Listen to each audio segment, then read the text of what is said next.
아내와는 결혼을 약속하던 시점부터 정말 많은 우여곡절을 겪었습니다.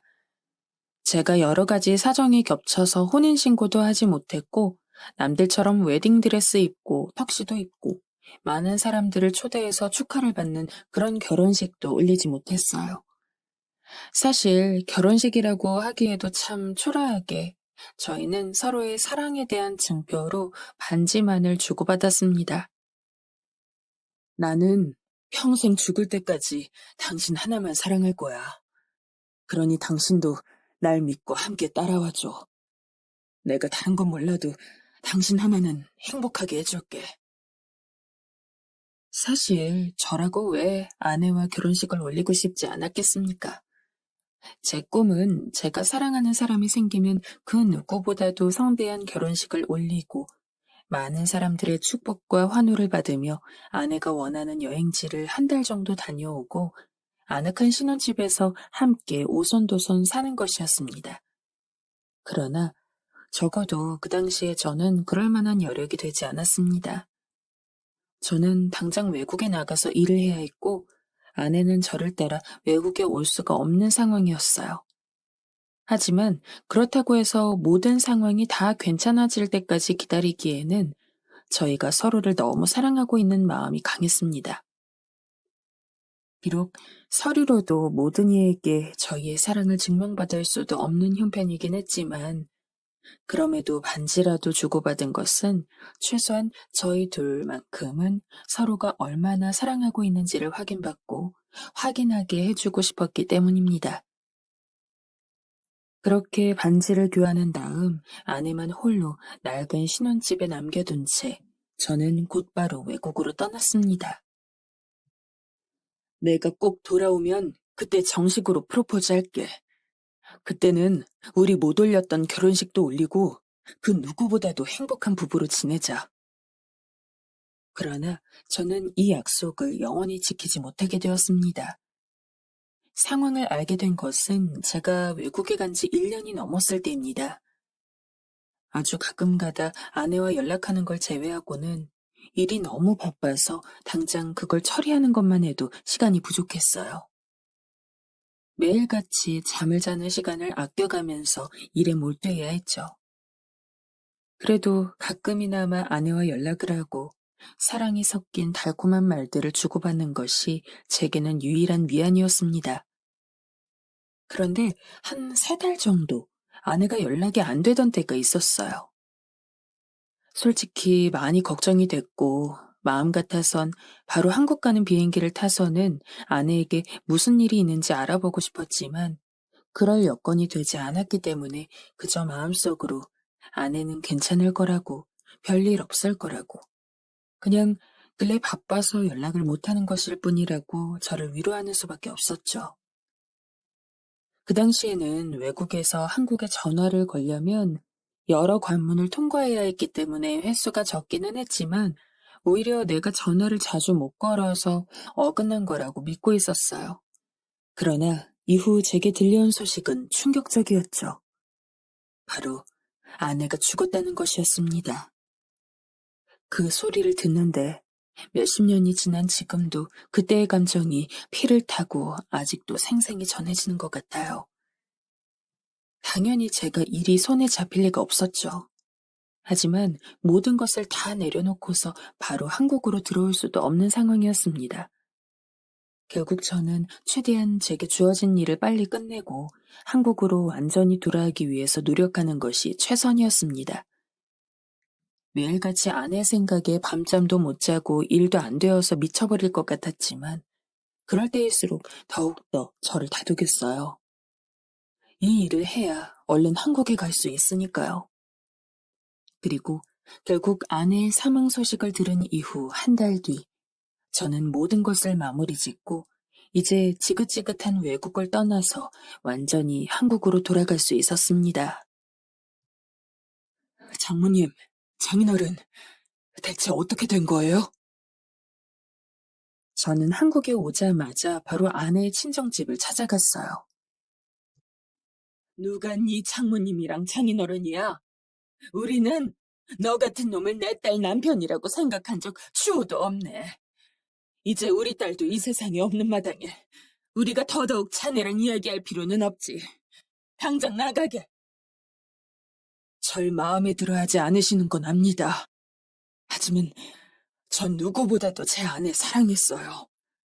정말로 죽은 거라면 최소한 아내가 어디에 묻혀 있는지만 알려주세요. 부디 하늘에서는 편안하라고 기도라도 하고 싶습니다. 이미 장례 치른 지 오래 지났고 산소 지어진 지도 꽤 됐네. 그리고 나는 내 딸 산소에 자네가 찾아가는 걸 원치 않어. 그러니 그냥 원래부터 인연이 아니었다 생각하고 모르는 사람이었던 것처럼 취급하게나. 우리도 자네 같은 사람 우리 인생에 그리고 내 딸 인생에 없었다고 생각하며 살 거니까.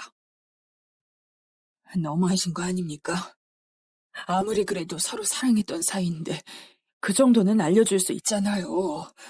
제가 이렇게 빌겠습니다. 제발 명복이라도 빌 수 있게 도와주세요. 네가 지금 여길 어디라고 찾아와서 말도 안 되는 소리를 짓거리는 거야? 우리 애가 누구 때문에 죽었다고 생각해? 다 너 때문이야. 너 때문이라고! 장인어른과 장모님은 죽어도 저에게 아내가 묻혀있는 산소를 알려주기 싫다면서 막무가내로 저를 쫓아냈습니다. 당연히 저는 한 달 넘게 매일같이 집 앞에 찾아갔어요. 비가 와도 무릎을 꿇고 문 밖에서 빌면서 제발 아내가 어디 있는지만 알려달라고 이야기했고 어떤 날은 경찰에 신고를 받은 적도 있었습니다. 장인어른과 장모님이 저를 신고하신 거였죠.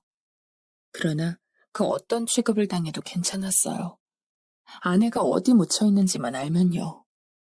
그러나 애초에 장모님과 장인어른은 저와 아내가 결혼하는 것을 지극히 반대하셨던 분들입니다. 장인어른과 장모님은 늘 이렇게 이야기했어요. 저같이 염치도 모르는 놈한테 내 딸 보낼 수 없다고요. 저도 아내에 비해서 제가 많이 부족하다고 생각합니다. 사실 제 형편이 아니었다면 아내와 결혼을 약속한 시점부터 문제없이 결혼식을 올리고 진짜 부부가 되어서 살 수도 있었으니까요. 그러나 마음 착한 아내가 저를 위해 배려해주는 게 참 많았어요. 사실 그래서 저는 더욱더 얼른 모든 것을 마무리 짓고 한국으로 돌아오고 싶었습니다. 아내가 저한테 잘 대해준 만큼 저 역시 남편으로서 아내가 원하는 것들을 다 이루어주며 진정한 부부가 되고 싶었거든요. 그러나 그런 날을 이루기는커녕 영영 아내를 볼 수 없는 상황이 왔다니. 장모님과 장인어른은 저를 원망했습니다. 네가 내 딸을 죽인 거야. 그 말을 듣는데 가슴이 턱 막히더라고요. 순간 토할 것 같은 기분에 아찔해진 정신을 잡고서 그게 무슨 소리냐고 힘겹게 물었더니 장모님이 그렇게 이야기했습니다. 제가 그렇게 일핑계대며 외국으로 가지 않았다면 아내는 외로워하지 않았을 거라고요. 아내는 외로움에 지쳐 극단적인 선택을 했다고 합니다. 저는 아내의 선택이 믿기지 않았지만 그렇다고 해서 장모님과 장인어른 앞에 고개를 빳빳이 들 수 있는 상황이 아니었어요. 아내가 저 때문에 포기한 것들이 많았으니까요. 아내와 전화를 할 때면 늘 외롭지 않냐는 제 말에 아내는 뭐가 외로워. 당신이 언제나 멀리서 날 생각해주는 걸 알고 있는데. 그리고 설사 외로워도 나중에 당신이 외롭지 않게 해줄 거잖아. 그치? 라며 늘 밝은 모습을 보여주었습니다. 전 그걸 철석같이 믿고 있었어요. 그래서 아내가 정말 외롭지 않다고 내가 금방 돌아올 거라는 걸 믿고 있다고 그렇게 단언했죠. 하지만 알고 보니 아내는 그렇지 않았던 모양입니다. 저는 장모님과 장인어른에게 죄인이었어요. 장인어른과 장모님이 저와의 결혼을 반대했던 것도 결국 제가 아내를 무척이나 외롭게 할 것 같았기 때문이라고 했습니다. 어떻게 보면 장모님과 장인어른이 맞았네요. 전 정말 아내를 외롭게 했고 그러다 못해 아내가 이 세상에서 홀로 이승을 떠나게 만들었으니까요. 그런 이야기를 듣고 나서도 제가 계속해서 아내의 친정집을 찾아가며 아내의 산소를 알려달라고 할 수는 없었습니다. 전 그 뒤로 집에 돌아와서 다시는 친정집에 발길을 들이지 않았어요. 그리고 제가 하던 모든 것들을 그만두었습니다. 서울에 갖고 있던 작은 집도 전부 계약을 해지하고 모든 일에 손을 놓고야 말았어요. 솔직히 삶에 의욕이 없었습니다. 마음 같아서는 아내를 따라 저 역시 하늘에 가고 싶은 심정이었죠.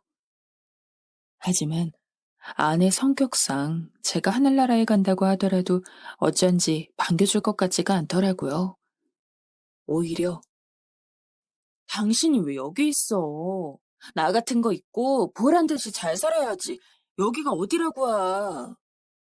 라며 혼나기만 할 것 같고요.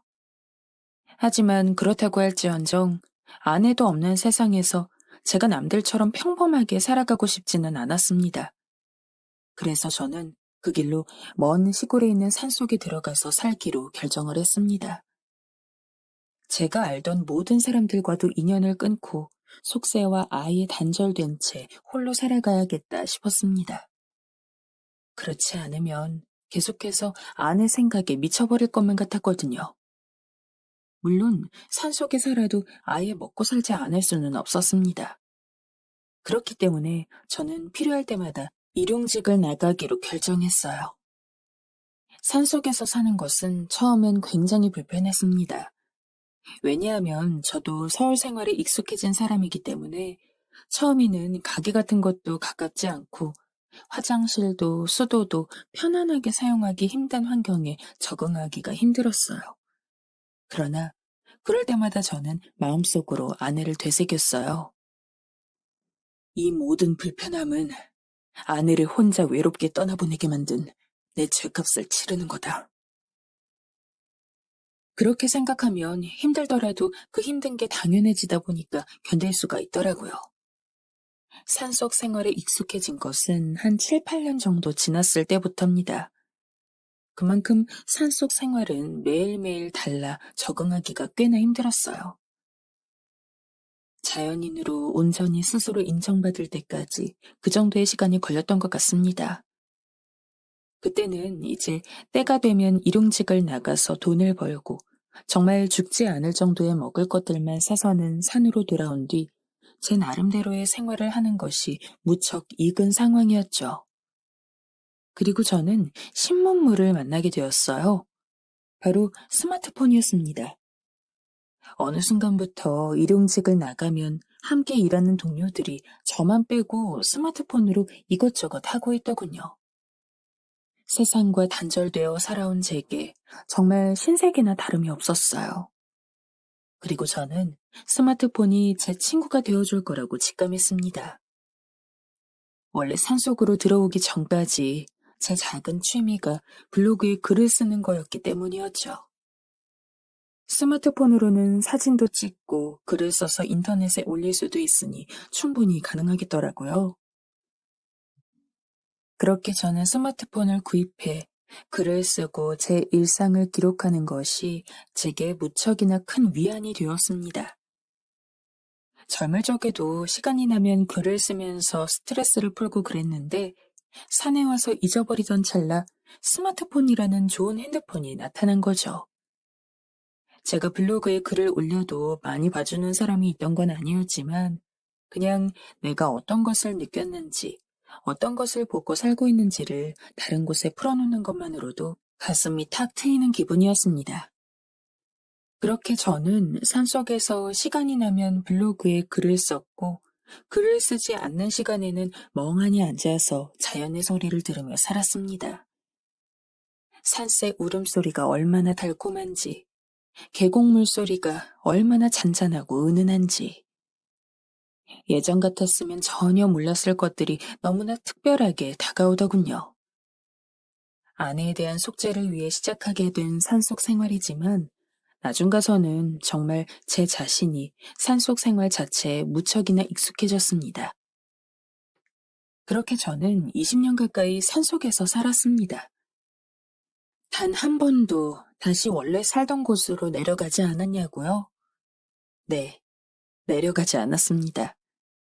저는 처음 산속 생활을 시작했던 때와 그대로 꼭 필요한 생필품을 사기 위해서 저 위에서 읍내에 있는 가게에 가는 게 아니면 굳이 산 아래로 내려오지 않았고 여전히 기존에 알던 그 누구와도 연락을 하지 않고 지냈어요. 외로웠던 것도 처음에나 그랬지. 계속해서 연락을 끊고 사니까 그냥 혼자 사는 이 시간이 너무나 평범해지더라고요. 사실 아내를 제외하고는 그렇게까지 친하다고 할 만한 사람도 없었고요. 부모님은 일찍 돌아가셔서 저는 옛날부터 혼자 살아왔고, 그렇다 보니 먹고 사는 게 바빠서 마음 터놓을 친구도 제대로 사귀지 못했습니다. 연락을 하는 사람들이 아예 없던 건 아니었지만, 당장 내가 연락이 끊긴다고 해도 그냥 그러려니 할 만한 관계에 있는 사람들이 전부였어요.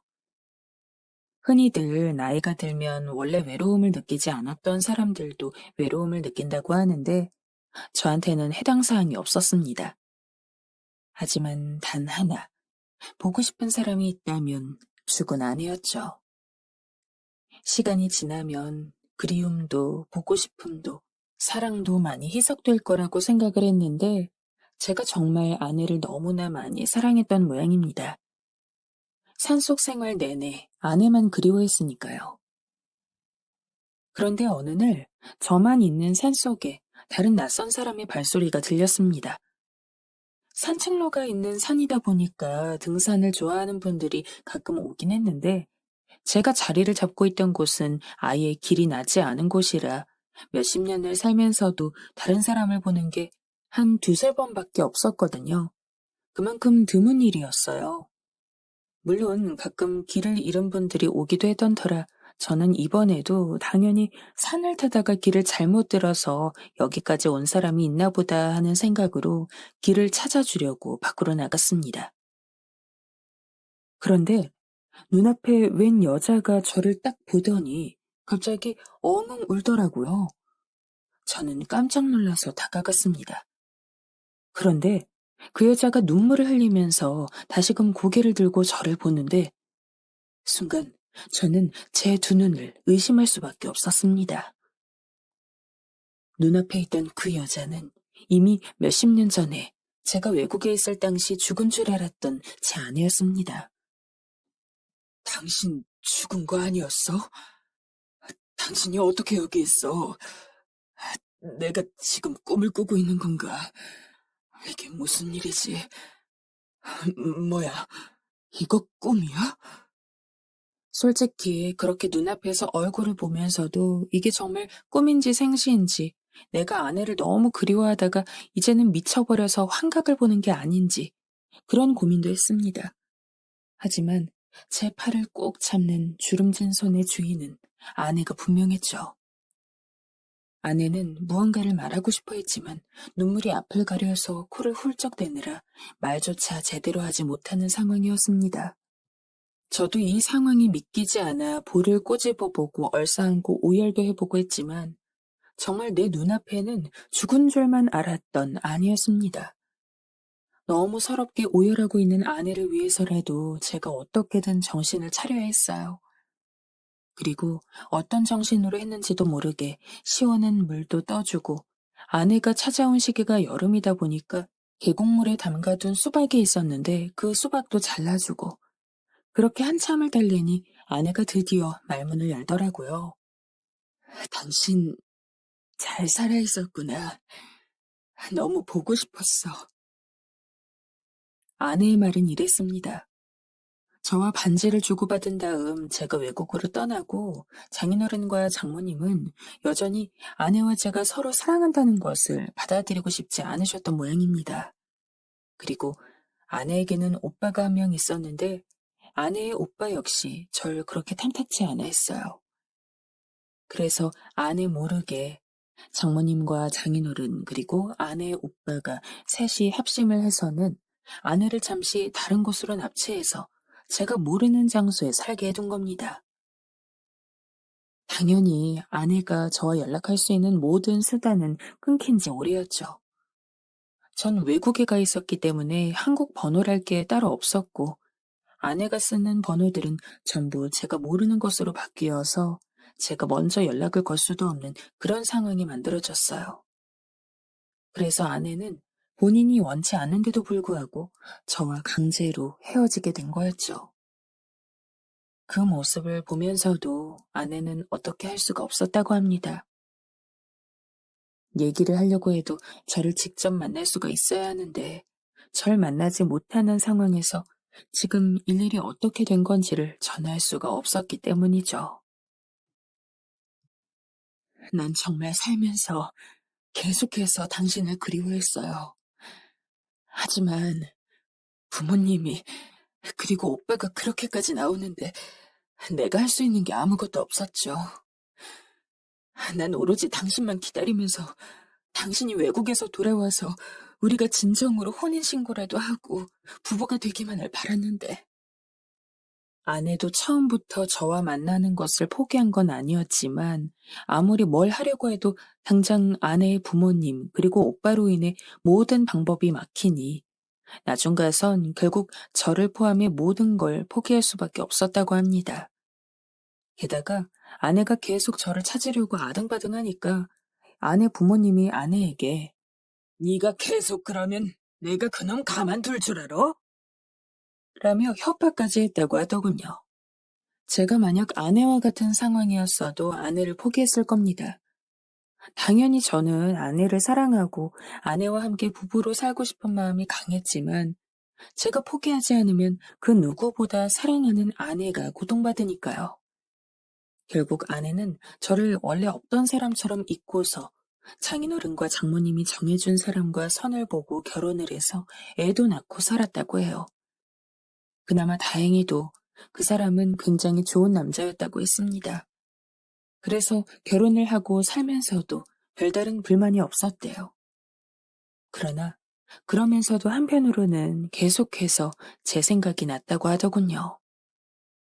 잘 지내고 있을까? 좋은 사람 만나서 살고 있을까?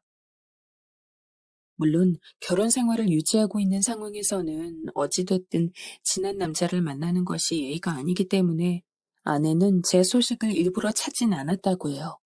그러나 얼마 전에 아내 남편이 일찍이 하늘나라에 떠나고 나서 문득 제 생각이 또 나더랍니다. 그런 이야기를 듣는데 어쩐지 이렇게 오랜 시간 저를 떠올리게 만든 것에 대한 미안함이 들면서도 한편으론 그게 참 기뻤어요. 저 역시 오랜 시간 산속에서 혼자 살면서도 알게 모르게 아내를 보고 싶어 하고 다시 한번 만나고 싶다는 생각이 있었는데 아내 역시 저와 비슷한 생각이었다는 거니까요. 아무튼 저를 그리워했던 아내는 한 번 정도 얼굴 보는 건 나쁘지 않을 것 같다는 생각에 여기저기 수소문했다고 합니다. 하지만 아무래도 제가 산속에 들어가 있다 보니까 바로 소식을 찾기가 어려웠다고 해요. 그래서 아내는 처음에 제가 죽은 줄 알았다고도 합니다. 다행스럽게도 제가 가끔씩 식료품을 사러 가는 가게에서 저를 알고 있었기 때문에 아내는 그곳에서 저에 대한 제보를 받아 이 멀고 먼 산속까지 찾아온 겁니다. 내가 당신을 찾아오는데 무려 3년이 걸렸어. 3년 동안 당신이 살아있을까? 정말 죽은 건 아닐까? 많이 걱정하고 또 많이 생각했어. 비록 우리는 너무 많은 시간이 지나서 다시 예전처럼 서로만을 바라보고 사랑하던 사이로 지내지 못하겠지만, 그래도 내 인생의 아주 큰 부분을 차지했던 당신이 이렇게 살아서 또 만날 수 있다는 것에 정말 감사해. 저는 그날 아내와 많은 이야기를 나누었습니다. 현실적으로 저는 아내라고 불러서는 안 되겠지만, 여전히 제 마음속의 유일한 여자는 아내가 전부였어요. 아내는 아주 오랜 시간이 지난 뒤에 다시 만났음에도 불구하고 제가 젊었을 적 사랑했던 모습 그대로를 유지하고 있었습니다. 그런 아내와 이야기하다 보니 자연스럽게 옛날 생각이 나더군요. 서로가 서로를 사랑했던 순간들, 결혼을 약속했던 순간까지. 이미 지난 일이니 다시 되돌릴 순 없지만 어떠한 후회도 있었어요.